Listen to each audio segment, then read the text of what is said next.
क्या सीजेपी आंदोलन के पीछे कोई ऐसा चेहरा है जिसकी किसी ने कल्पना भी नहीं की थी? क्या सीजेपी आंदोलन को नितिन गडकरी का समर्थन मिला? क्या नितिन गडकरी का इस पूरे घटनाक्रम से कोई लेना देना है? क्या इसके पीछे बीजेपी के अंदरूनी मतभेद हैं या यह सिर्फ राजनीतिक अटकलें हैं? आइए जानने की कोशिश करते हैं। नमस्ते। तो दोस्तों, आज हम एक बहुत ही महत्वपूर्ण और इम्पोर्टेंट मुद्दे के ऊपर बात करने वाले हैं। बहुत ही इंटरेस्टिंग मुद्दे के ऊपर, जिस पर शायद बहुत सारे लोगों का ध्यान ना गया हो, जिसके बारे में जानकारी अक्सर छुपी रहती है और आम जनता तक ऐसी जानकारियां अक्सर पहुंच नहीं पाती। और चूंकि ये सरकार के अंदर का मामला है, बीजेपी के अंदर का, आरएसएस के अंदर का मामला है, इसलिए वैसे भी इस पे जिस प्रकार की परतें डाली जाती रही हैं अब तक और जिस तरह से चीज़ों को छुपाया जाता रहा है आम जनता से, तो ये बात भी सामने आना बड़ा मुश्किल है। हम बात कर रहे हैं सीजेपी की, कॉकरोच जनता पार्टी के हुए प्रोटेस्ट की,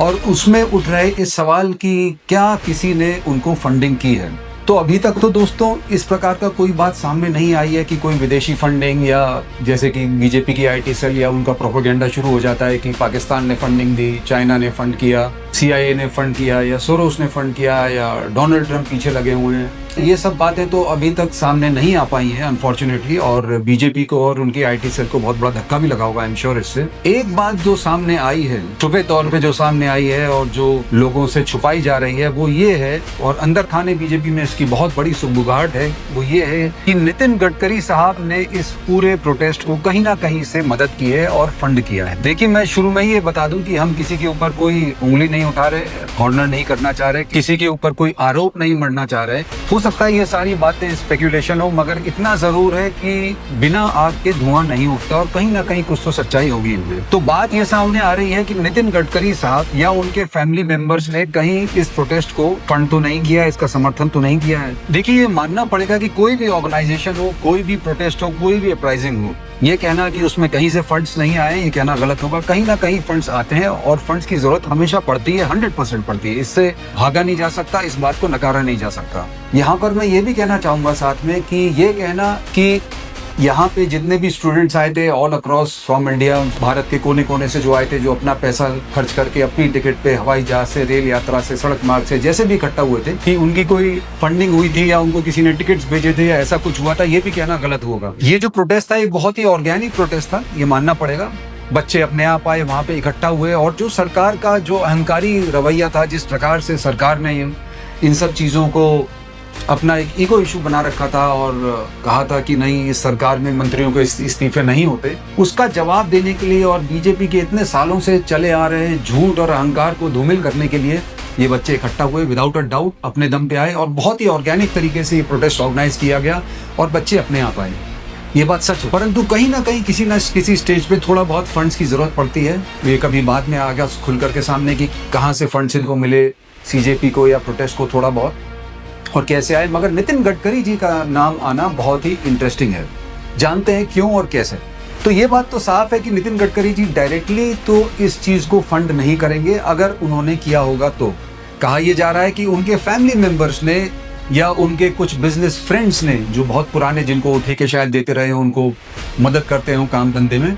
उन्होंने किसी ना किसी तरीके से इस प्रोटेस्ट को किसी ना किसी रूप में, थोड़े बहुत रूप में फंड किया है। इस पूरी बात के ऊपर बीजेपी में सुनने में आ रहा है कि बीजेपी में एक इंटरनल इंक्वायरी भी शुरू हो गई है, और आई एम श्योर कि ऐसी इंक्वायरीज का सच कभी सामने नहीं आएगा, वो अंदर ही बीजेपी के अंदर खाने में छुपा रह जाएगा। मगर ये बात कहीं ना कहीं सच है कि बीजेपी में इस चीज की इंक्वायरी कहीं ना कहीं शुरू हो गई कि नितिन गडकरी जी का या उनके फैमिली मेंबर्स का या उनके बिजनेस फ्रेंड्स का कितना बड़ा हाथ था इस पूरे प्रोटेस्ट को ऑर्गेनाइज करने में या उसको धक्का देने में। तो पहले ये भी जान लेना जरूरी है आगे बढ़ने से पहले कि अगर नितिन गडकरी जी ने वाकई में ऐसा किया है तो वो क्यों करेंगे ऐसा। और दो तीन बातें हैं, दो तीन पॉइंट्स हैं शायद, जिन पे अगर हम गौर करें तो इस बात का जवाब मिलेगा कि वो क्यों करेंगे। और एक बात, एक पॉइंट जो बिल्कुल वैलिड है, जो किसी से छुपा नहीं है, वो ये कि नितिन गडकरी जी अपने आप को एक प्राइम मिनिस्टीरियल कैंडिडेट के रूप में देखते हैं। ये बात किसी से छुपी नहीं है कि नितिन गडकरी जी कभी ना कभी किसी ना किसी रूप में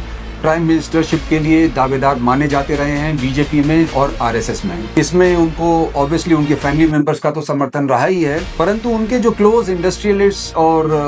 बिजनेस के दोस्त जो हैं वो, प्लस आरएसएस की एक बड़ी लॉबी भी उनको अब तक समर्थन करती रहेगी E20 का जो फियास्को हुआ है उससे पहले। दूसरा इंपॉर्टेंट कारण ये हो सकता है कि गडकरी जी ने क्यों इस प्रोटेस्ट को सपोर्ट किया हो, वो ये कि नितिन गडकरी जी को जिस तरह से पिछले कुछ समय से, पिछले कुछ महीनों या सालों से साइडलाइन किया जाता रहा है नरेंद्र मोदी जी और अमित शाह साहब द्वारा, कोई भी मेजर डिसीजंस में, कोई भी पॉलिसी मेकिंग डिसीजंस में, राष्ट्र स्तर के डिसीजंस में नितिन गडकरी जी का कोई मेजर रोल, कोई मेजर हाथ नहीं रहा है।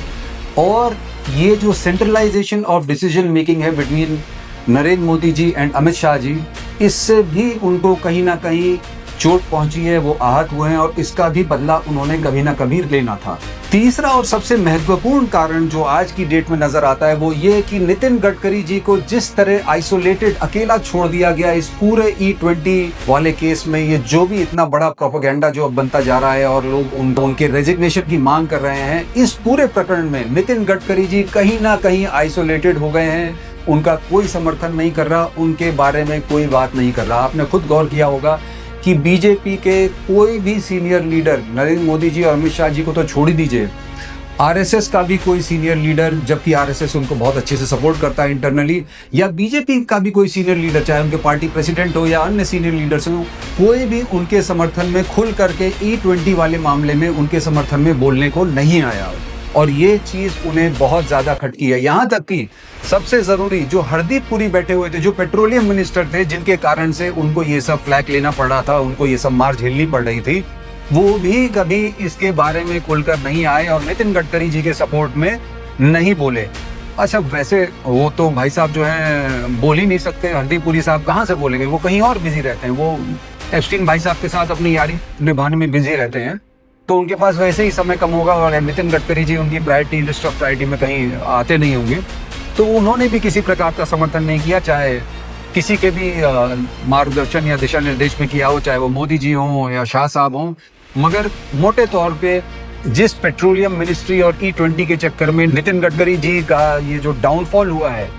इसमें उनके साथ बिल्कुल कोई नहीं खड़ा हुआ और वो अकेले ही ये लड़ाई लड़ते पाए गए। तो नितिन गडकरी साहब इन सब चीज़ों से बहुत ही परेशान थे, बहुत ही बैफल्ड थे और ऐसा उन्हें लग रहा था कि मैं अपनी लड़ाई खुद लड़ रहा हूँ, fighting my own battle alone, और मैं तलवार लेके खड़ा हूँ। मतलब वो 300 एक मूवी आई थी, आप लोगों ने, यंग जनरेशन ने देखा होगा, जिसमें एक छोटी सी टुकड़ी होती है और वो लाखों लोगों के खिलाफ लड़ती है। तो उसी तरह पा रहे होंगे कि मैं अकेले खड़ा हूँ तलवार लेकर के और मेरा कोई साथी, इतनी बड़ी ऑर्गेनाइजेशन है, इतनी बड़ी संस्था है सो कॉल्ड, और कोई भी मेरा साथ इसमें देने को तैयार नहीं है। भाई साथ देंगे भी कैसे? पैरों पे आप अपने बच्चों को खड़ा कर रहे हैं, कंपनी उनकी चलवा रहे हैं, टर्नओवर उनका बढ़वा रहे हैं, तो बाकी लोगों ने भी सोचा होगा कि भाई जब इतना सब आप कर ही रहे हो और जो है पेट्रोलियम मिनिस्ट्री के भी स्पोक्स पर्सन बन गए हो, एनवायरमेंटल मिनिस्ट्री के भी स्पोक्स पर्सन बन गए हो,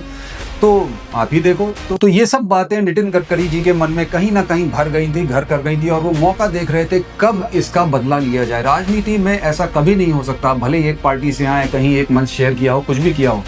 मगर यदि आपको अकेला छोड़ दिया जाता है और इस तरह आपको अपने आप को डिफेंड करने छोड़ दिया जाता है और ये आंतरिक चोट पहुंचाई जाती है, तो आदमी कभी ना कभी इस चीज़ का बदला लेता है। और गडकरी जी को लगा कि इससे अच्छा मौका मुझे नहीं मिलेगा इन लोगों से बदला लेने के लिए, स्पेशली नरेंद्र मोदी जी और अमित शाह साहब की जोड़ी से। और आपने शायद नोट भी किया हो कि जिस तरह से प्रोटेस्ट अब बढ़ गई है, धर्मेंद्र प्रधान जी के इस्तीफे के बाद जो बातें हो रही हैं, जो बात सामने आ रही हैं, और वो बिल्कुल क्लियरली डिफाइन करती हैं कि सीजेपी अपने स्टूडेंट्स की ताकत के दम पर अब E20 के बारे में बिल्कुल बातचीत नहीं कर रहे हैं, but they are going after, वो लोग सीधे सीधे अब टारगेट कर रहे हैं अमित शाह साहब को, होम मिनिस्टर को, कि उन्होंने जिस प्रकार की बर्बरता करवाई दिल्ली पुलिस द्वारा बच्चों के ऊपर, उसके लिए अब इस्तीफे की मांग जिस तरह से छिड़ गई है, इससे ये क्लियरली दिखाई देता है कि जो एक मुद्दा था E20 का, वो अब थोड़ा पीछे हो गया है, वरना वो प्रोमिनेंस में था। अभी कुछ पिछले महीनों आप देख लीजिए, हर तरफ E20 की बात हो रही थी। अब वो मुद्दा काफी हद तक पीछे हो गया है और कोई भी पार्टी हो, ऑपोजिशन की कोई भी पार्टी हो, वो उस मुद्दे को ना पकड़ करके, आपको छोड़ करके, आम आदमी पार्टी को छोड़ करके, कोई भी पार्टी इसके ऊपर बात ही नहीं करना चाह रही। अभी सिर्फ और सिर्फ बात हो रही है अमित शाह जी के इस्तीफे के ऊपर। और नितिन गडकरी जी को ये बहुत बढ़िया भारा होगा इस टाइम कि मेरे ऊपर से जो है फोकस वो हट गया है और पूरा का पूरा फोकस अमित शाह जी के ऊपर है, उनके रेजिग्नेशन के ऊपर है। और ये बात कहीं ना कहीं नितिन गडकरी जी को भा भी रही होगी, उनको कुछ ना कुछ सांत्वना भी मिल रही होगी इस बात से। ये भी देखने वाली बात है कि leader of opposition Rahul Gandhi ji जो कि इतने भव्य तरीके से चीज़ों को रख रहे हैं आजकल, मतलब अमेजिंग, मतलब कोई सोच नहीं सकता था जिस तरह से उन्होंने कमबैक किया है, जिस तरह से बीजेपी ने उनको पप्पू कर दिया था घोषित,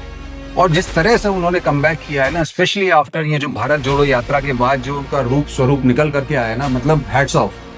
कमाल की बात है। उसके ऊपर कभी और बात करेंगे, राहुल गांधी जी के ऊपर और उन्होंने क्या क्या किया उसके ऊपर कभी और बात करेंगे। मगर राहुल गांधी जी भी जैसे पूरे ऑपोजिशन को एक छतरी के नीचे इकट्ठा कर लिया और E20 की एक तरफ बात ही नहीं कर रहे हैं, सिर्फ और सिर्फ अमित शाह जी के रेजिग्नेशन के ऊपर बात कर रहे हैं, वो पार्लियामेंट में नहीं आ रहे हैं, सदन में नहीं आ रहे हैं, सॉरी,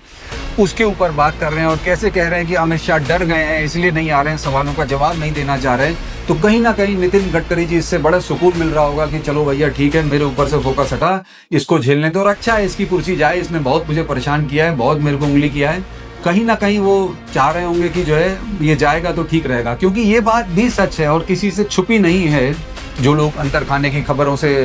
जानकारी रखते हैं कि E20 वाले कैंपेन को पुश करने के पीछे कहीं ना कहीं अमित शाह जी का नाम सामने आता है कि उन्होंने इस पूरे प्रोपेगेंडा को, इस प्रोपेगेंडा तो नहीं कहेंगे, सच्चाई भी है कहीं ना कहीं, मगर इस पूरे प्रकरण को पुश करने में अमित शाह जी का बहुत बड़ा योगदान था। जिस तरह उन्होंने नितिन गडकरी जी के खिलाफ ये पूरा आंदोलन शुरू करवाया अंदर खाने बैकग्राउंड में रहते हुए, ये बात किसी से छुपी नहीं है।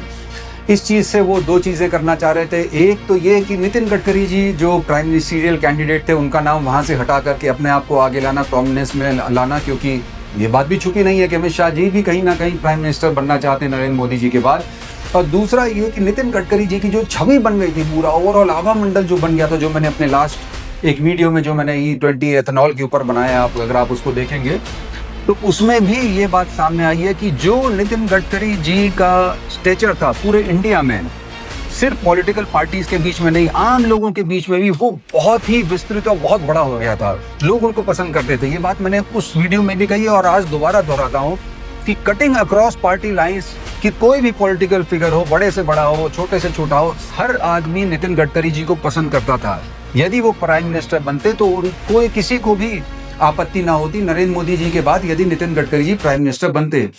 इसी तरह आम जनता में भी ये भावना थी, ये सोच थी कि बीजेपी और आरएसएस में यदि कोई आदमी है ढंग का जो अपोज करते हैं बीजेपी और आरएसएस को, वो ये जानते हैं कि अगर एक आदमी ढंग का है इनकी ऑर्गेनाइजेशन में, इनकी संस्थाओं में, वो है नितिन गडकरी। इतना बड़ा आभा मंडल नितिन गडकरी जी का हो गया था, उसे ब्रेक करना, उसे पंचर करना कहीं ना कहीं अमित शाह जी के लिए बहुत जरूरी था। और इसी वजह से उन्होंने ये E20 कैंपेन, जो वाकई में सच भी थी मगर उसको जो हवा दी उस आग को, उसमें अमित शाह जी का 100% हाथ था।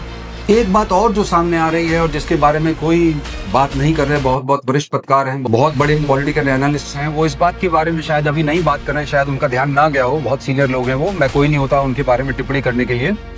मगर दिल्ली जिमखाना क्लब का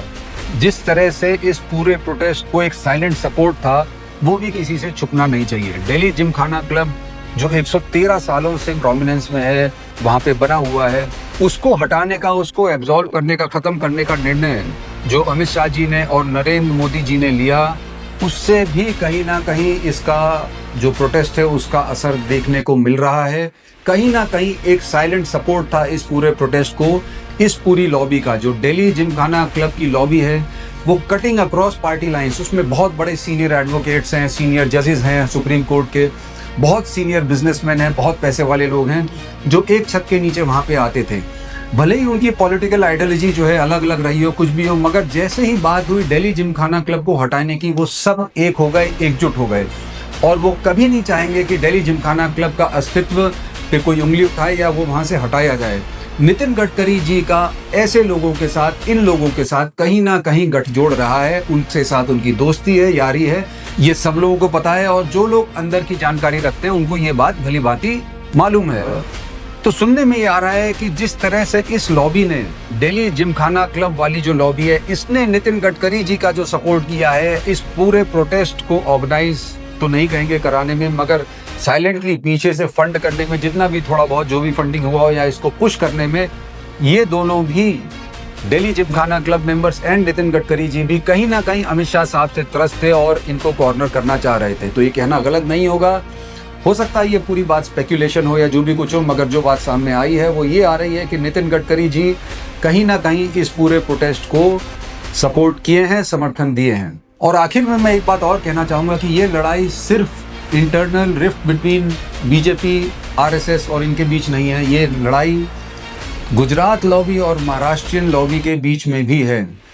गुजरात लॉबी जो कि सिर्फ नरेंद्र मोदी जी और अमित शाह साहब के इर्द गिर्द घूमती है, और महाराष्ट्रियन लॉबी जो एक बहुत बड़ी और व्यापक लॉबी है, पैसे से परिपूर्ण लॉबी है, वो भी कहीं ना कहीं इनको अब पसंद नहीं कर रही है, नरेंद्र मोदी जी और अमित शाह साहब को। तो ये लड़ाई, वर्चस्व की लड़ाई जो चल रही है, इसका भी एक नतीजा है कि नितिन गडकरी साहब के द्वारा जो ये प्रोटेस्ट को